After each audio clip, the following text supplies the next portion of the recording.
Buongiorno e benvenuti. Questa mattina affrontiamo tematiche politiche, ragioniamo sulla finanziaria nazionale ma anche la finanziaria regionale del Veneto e lo facciamo con Vanessa Camani, che è consigliere regionale del Veneto del Partito Democratico. Abbiamo un rappresentante, una rappresentante dell'opposizione. Buongiorno e benvenuta. Esistiamo, ebbene sì, così a testimonianza. Iniziamo subito dalla manovra nazionale.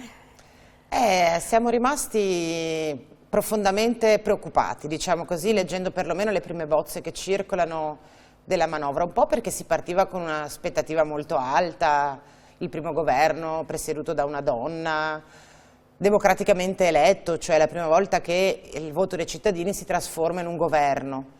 E poi, quando abbiamo iniziato a leggere le bozze di manovra, invece siamo rimasti molto delusi.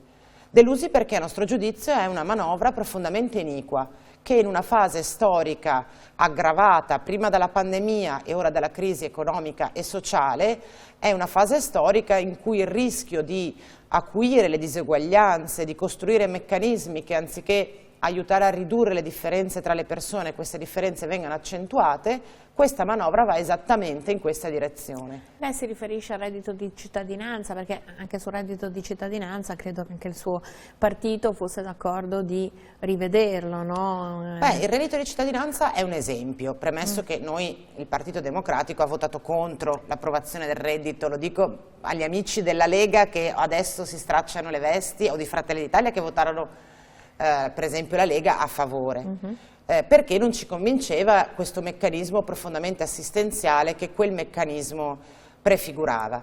Poi però, da quando è stato approvato il reddito ad oggi, sono successe due cose fondamentali.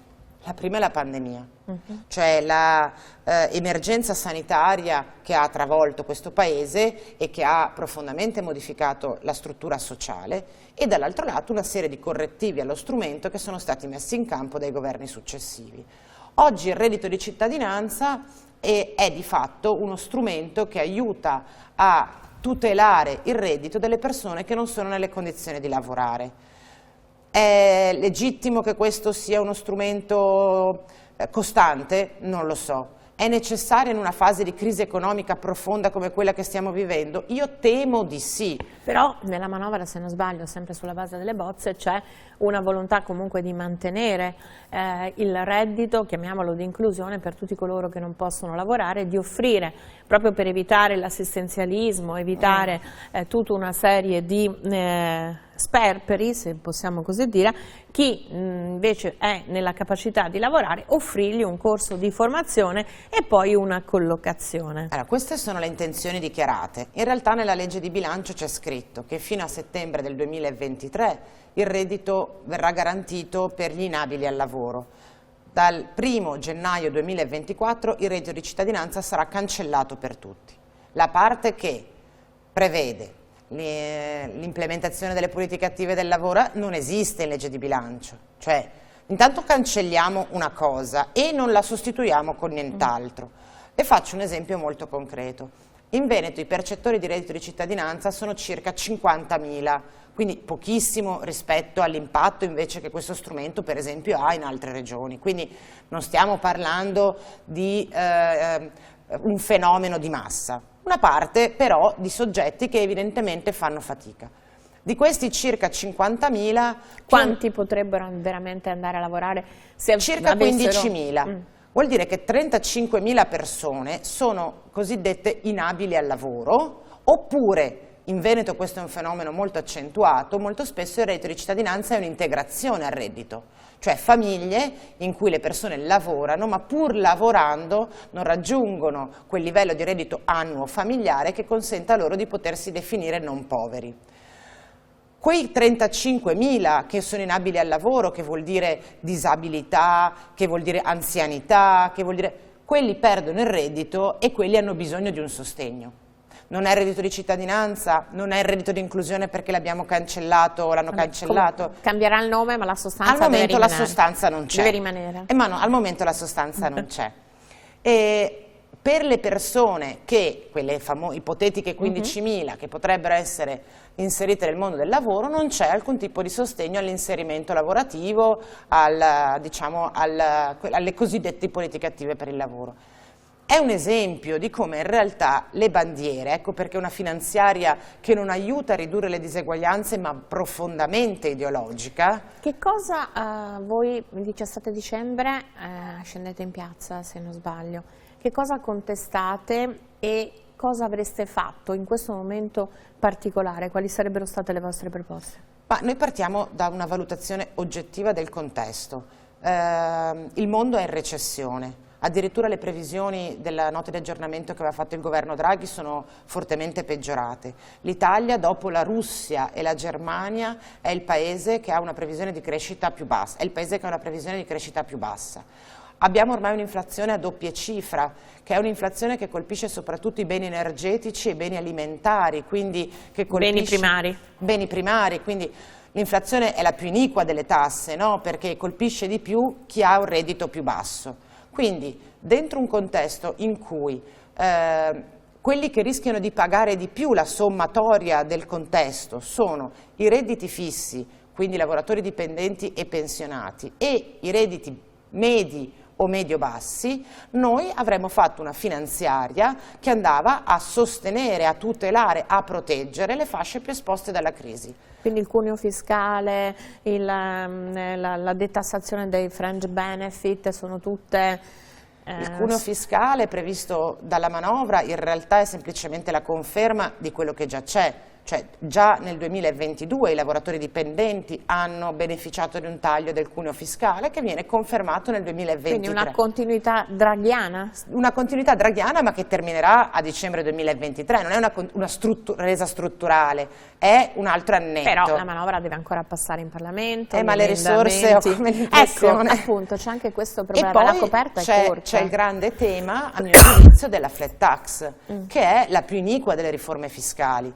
Perché ovviamente con l'estensione della cosiddetta aliquota piatta anche a redditi fino a 85.000 euro, capiamo bene come il lavoratore dipendente con un reddito medio che si aggira tra, quando va bene, i 20 e i 40.000 euro, che paga invece il 40% e passa di tasse, non c'è taglio di cuneo fiscale che tiene il paragone. Quindi a nostro giudizio questa è una manovra iniqua che avvantaggia chi già se lo può permettere, chi già sta bene, e si dimentica totalmente delle fragilità, delle vulnerabilità e di chi invece avrebbe bisogno oggi di un sostegno in più.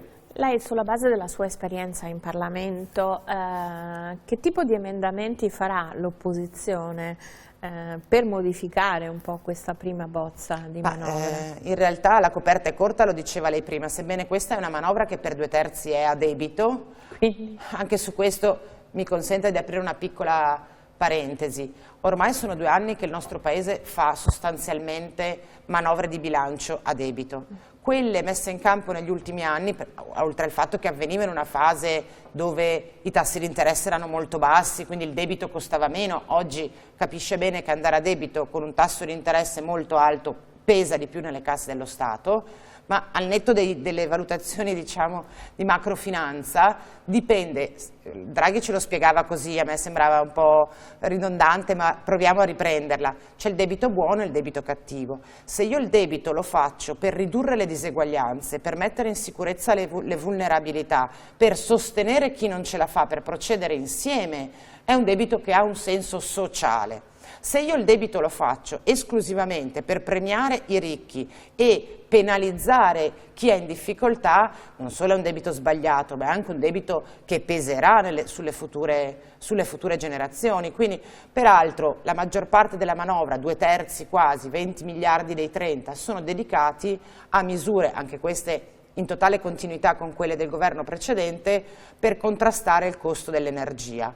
Ma dai calcoli che abbiamo fatto sono provvedimenti che, se tutto va bene, potranno, diciamo, tamponare la falla più o meno fino ad aprile, se va bene a maggio, perché le previsioni dicono che i costi energetici non torneranno velocemente ai livelli pre-crisi. Quindi stiamo facendo 20 miliardi di debito per una cosa che forse, se tutto va bene, ci salva per ancora 4-5 mesi, senza che ci sia un investimento, una spinta, un incentivo forte di tipo pianificatorio, programmatico sul futuro. Cioè, se i costi energetici sono quelli che sono e non sono destinati a scendere nel breve, al netto appunto degli interventi tampone, un investimento sulle energie rinnovabili vero, lo vogliamo fare o no? Per avere anche questo schema strutturale che lei auspica, probabilmente è difficile da formulare in un momento di grande volatilità dei mercati, della situazione, perché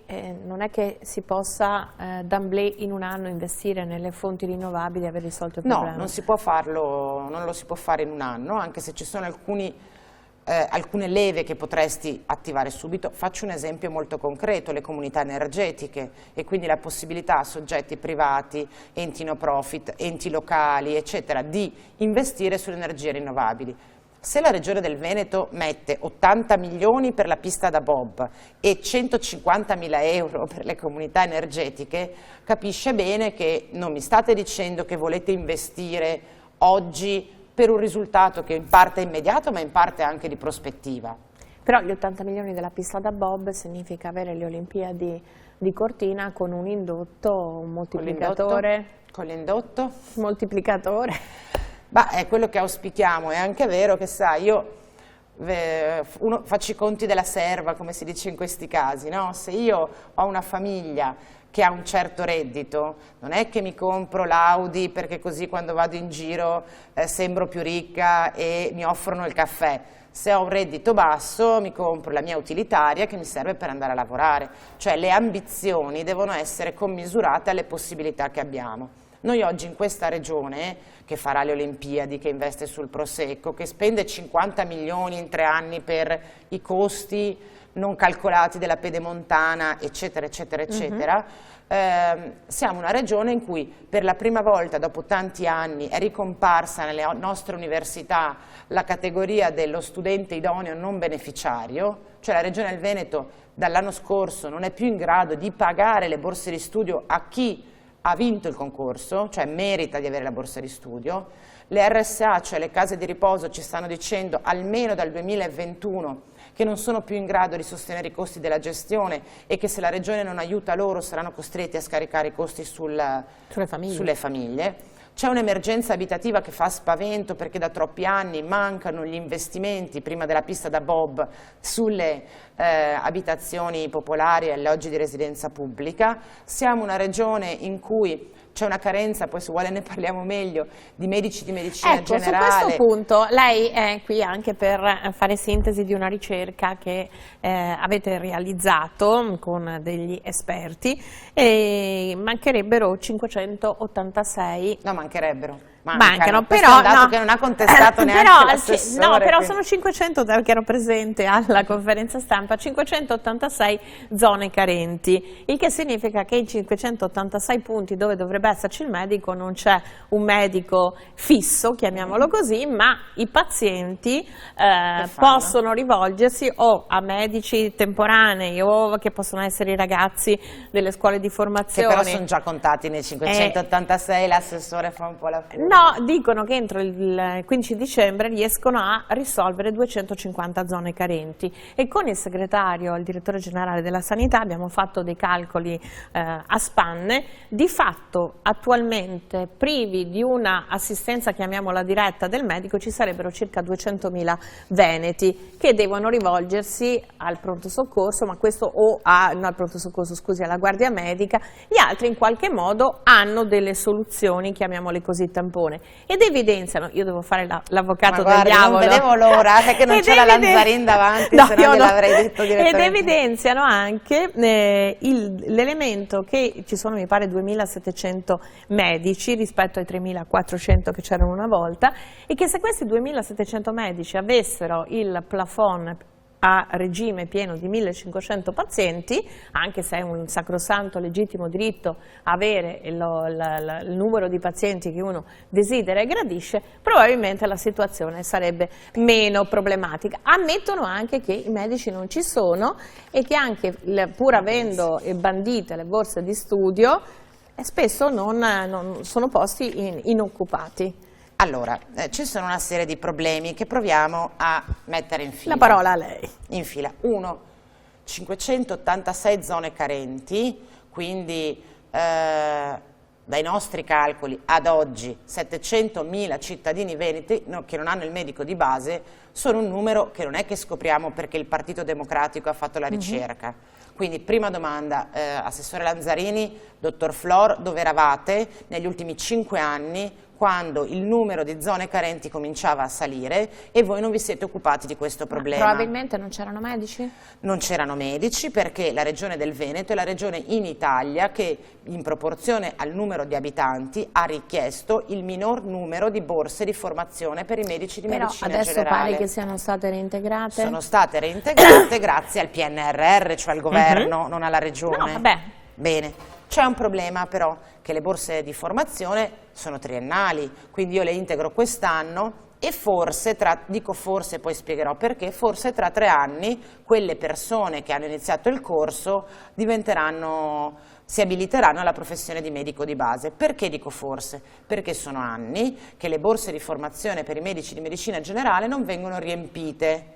Cioè, perché questo avviene? Poi alcuni magari dopo che hanno fatto la formazione decidono di fare altro. Di fare dell'altro, in questo momento, questo è legittimo, in questo momento mi pare vada molto di moda il medico estetico. No, andare a fare il medico privato, cioè ho sì, una specialità ed in ospedale ci entro lo stesso attraverso una cooperativa, mi pagano il quadruplo di quello che mi paga il sistema sanitario regionale, va bene così. Però mi sembra, mi scusi, che proprio nelle ultime ore c'è la disposizione per il momento per gli infermieri, proprio per evitare dei pronto soccorso, c'è un incentivo che è stato stabilito dalla regione di stipendio che, se non sbaglio, 1.300 euro all'anno, quelli che sono appunto in pronto soccorso d'emergenza, e ci sarebbero anche gli arretrati, manovra che probabilmente poi sarà estesa anche ai medici? Tanto lei ha detto una parolina interessante, arretrati, perché questo accordo è previsto dal 2019, cioè nel contratto nazionale di lavoro stipulato e rinnovato nel 2019 per i medici di emergenza e urgenza e per gli altri operatori sanitari di quei reparti, che ricordo sono un altro dei nodi carenti del sistema sanitario regionale, cioè noi abbiamo fatto la ricerca sui medici di medicina generale perché è il medico di base è il primo presidio verso il quale il cittadino dovrebbe rivolgersi per accedere al sistema sanitario, ma se io non ho il medico di base in 586 contesti... Però ho un punto di riferimento assistenziale, è un medico temporaneo, un medico... Non ce l'ho. Le guardie mediche non sto parlando di guardie mediche, almeno da quello che è stato detto, le 586 zone carenti non vuol dire che non c'è il medico. Non c'è il medico. C'è un medico temporaneo, oppure ti affidi al medico di un'altra zona, hai un sostituto? Allora, premesso che, ad esempio, visto che la Lanzarini l'aveva citato, le guardie mediche sono carenti di 600 posizioni, sa dove mi rivolgo? Mi rivolgo al pronto soccorso. Sì, beh, questa è un'altra fila. Tant'è che oggi i pronti soccorso sono sotto stress sia per la carenza di organico sia per il numero eccessivo di accessi, perché se io ho bisogno di una risposta sanitaria e non ho il medico di base, vado in pronto soccorso. La percentuale di codici bianchi e verdi ai pronti soccorso negli ultimi anni è triplicata. Perché? Perché non ho più il filtro, non ho il medico di medicina generale. Secondo lei con le case di comunità, tutto quello che è stato predisposto dal PNR, ci potrà essere perché è indubbio, è allampante per tutti che c'è un gap di 5 anni di mancata pianificazione, vogliamo dire anche a livello probabilmente nazionale? Allora, però attenzione, allora, sul PNRR, il PNRR ci dà le risorse per fare le case di comunità, gli ospedali di comunità, le strutture, ma l'organizzazione dentro quelle strutture è di competenza regionale. Le faccio un esempio molto semplice, è dall'ultimo piano, dall'ultima programmazione sociosanitaria, cioè 5 anni fa, che vedendo, intuendo già la carenza di personale medico, avevamo detto, sapete qual è la soluzione? O meglio, una delle modalità che ci può consentire di uscire da questo stallo, proviamo a investire sui cosiddetti gruppi di medicina integrata, micro team, cioè mettiamo insieme le competenze che forniscano supporto magari anche a un territorio più vasto, ma dove alternando le professionalità riusciamo a coprire più territorio, più orari, eccetera. un impegno che è stato totalmente disatteso. Che però adesso viene recuperato in qualche modo. Sulla come carta sì, parlo poi se sempre... andiamo a vedere quanti sono realmente certo. i gruppi di medicina integrata attivati dalla regione nel territorio, poi Zaia va a inaugurare il macchinario ipertecnologico all'ospedale di Padova, bellissimo, ma vada nei territori di Rovigo, di Belluno, dove non c'è un medico di base da anni, dove i cittadini in montagna, se stanno male, non sanno dove andare perché... Sulla base della vostra ricerca, quali sono i punti più critici? Cioè, perché voi insomma avete documentato. Sì, calcoliamo che la nostra ricerca non era soltanto ovviamente una fotografia dell'esistente, 586 zone carenti oggi. La nostra ricerca si è posta questa domanda: borse di studio, borse di formazione aumenta, cosa succederà domani? Allora noi sappiamo che oltre il 60% degli attuali medici di medicina generale ha più di 55 anni. Quindi c'è anche una fuga. Quindi vuol dire che se va tutto bene, nell'arco dei prossimi 10-15 anni il 62,8% di quelli che oggi fanno i medici di base andrà in pensione. E possiamo aumentare le borse di formazione quanto vogliamo, perché quei 586 l'anno prossimo saranno già 1700. Se anche la Lanzarin mi dice che me ne dà altri 250, non riusciremo mai a chiudere il gap. E voi cosa proponete sulla Allora, base? noi abbiamo avanzato diverse proposte. La prima è ovviamente quella che le dicevo e le anticipavo prima. Pochi medici, mettiamoli insieme in modo che sommando competenze, capacità, tempo, riusciamo a garantire una copertura maggiore. Calcoliamo che già il Veneto oggi è la prima regione in Italia nel rapporto tra numero di assistiti e medico di base. Cioè oltre 1500 la media, possono arrivare a punte anche di 1800, siamo la regione in Italia prima per quantità di assistenti. Ma questo sulla carta, perché risulta che molti medici invece abbiano molti meno pazienti. Perché è sulla base volontaria. Assolutamente, anche certo. L'incentivo, dobbiamo dare un incentivo economico evidentemente. E anche un supporto amministrativo. La nostra prima proposta, faremo anche un emendamento in questo senso nella prossima legge di bilancio, è quello di dire: mettiamo i medici di medicina generale, soprattutto quelli che svolgono la loro attività in zone complicate, isolate, la montagna, diamogli dei benefit o un supporto anche amministrativo che consenta loro di poter dedicare il tempo soprattutto all'assistenza medica e non al compilare carte, rispondere al telefono, eccetera, eccetera. Seconda cosa, mi va bene alzare il massimale dei pazienti, cioè se non riesco a incidere nell'immediato sul numero dei medici, aumento il massimale di assistiti, ma deve essere incentivato economicamente e temporaneo, non può essere la soluzione del problema, ma lo dico perché io, come ciascuno di noi, immagino, abbiamo l'esperienza del dramma di andare dal medico di base, cioè uno deve mettere in programma di perdere un pomeriggio o una mattina, perché sai già che arrivi e quando le fai la fatidica domanda: chi è l'ultimo delle 20 persone che stanno già aspettando? Sì, perché effettivamente sono pochi i medici che invece hanno un sistema di prenotazione, che hanno magari... Ma perché come fanno a stare dietro anche sì, a quella no, cosa no. lì, se noi non gli diamo un supporto? Se invece io faccio i gruppi di medicina integrata, dove so che magari ho il servizio 12 ore, anziché le 3 ore al giorno che devono fare per il monte ore, magari riesco anche, se invece... L'ottimale sarebbe una struttura H24 dove uno si rivolge e trova, non necessariamente, non più il medico personalizzato, ma trova comunque un punto di riferimento sanitario che poi insomma sono 5-6, alla fine li conosce un po' tutti, quindi magari ciascuno con propria competenza, sì, magari che hanno anche una dotazione tecnologica di un certo tipo, che possa evitare tutta una serie di analisi se devo fare in un esterno, esame veloce riesco a farlo lì, invece non è che per fare un esame semplice devo perdere 2 settimane. Ok. Una programmazione delle borse di formazione seria, che renda però quel corso di formazione appetibile. Oggi sa perché quando si mettono a bando i posti per medico di medicina generale, al primo anno ci sono tutti, alla fine non c'è più nessuno, perché chi non entra nella specialità si parcheggia un anno in quel corso di formazione in attesa di scegliere. E poi riprova l'anno successivo di fare il chirurgo, il cardiologo. Ma se non sbaglio, tra le vostre proposte è anche quella che le borse di formazioni siano ad appannaggio dell'università.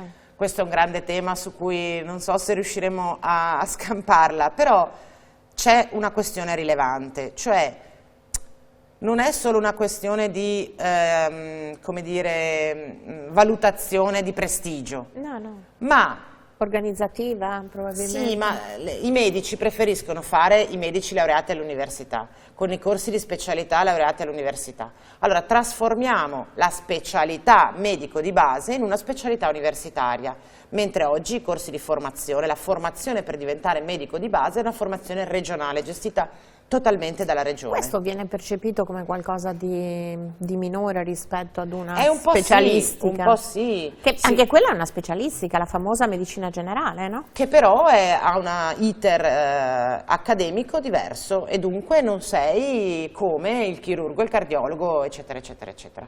Peraltro c'è anche da dire che il chirurgo e il cardiologo hanno più possibilità di lavoro, perché se io sono un cardiologo, un chirurgo, un radiologo, ho anche una bella possibilità di lavorare, purtroppo devo dire oggi, nel privato, fare le visite intramenia, divento uno specialista. Il medico di base può fare il medico di base, quindi non può neanche dedicarsi all'attività privata perché non ha una specializzazione.